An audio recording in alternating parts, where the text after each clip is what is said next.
Mai rā no I te huakitanga mai o Post Shop I roto o ko Pio Pio I whakatāne, kua ngāwari noiho te haere a te hunga whai takuhe ki Tauatoa.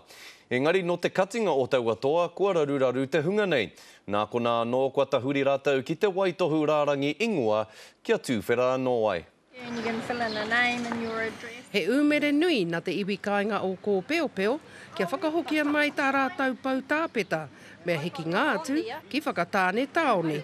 Too far for us ones with no vehicles to go way up there, uptown. It's a busy little place, so we need a post shop here. And all of a sudden it's just closed and nobody knew where it was. Big business, they amalgamate, they move everything to the centre and forget about the small places.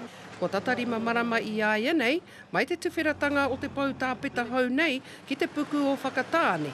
Engari ko te mateke, arā ko ngā ruru hau o ko Peo Peo, ka raruhia nui nā te mea e 2 kilometara anō te tawhiti atu. Te nuinga o nā kuia kau mātua ko Peo Peo, karekau he mutika, nā karekau e kaha rātau ki te haere ki reira. It's sad to see them having to walk miles just to pay just certain bills. And they can't walk to town to do that. When they do get to town, they're kept in huge queues.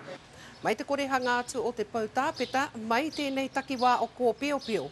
Arā koe nei anake te toenga, he hono ngā atu ki taua pau tāpeta.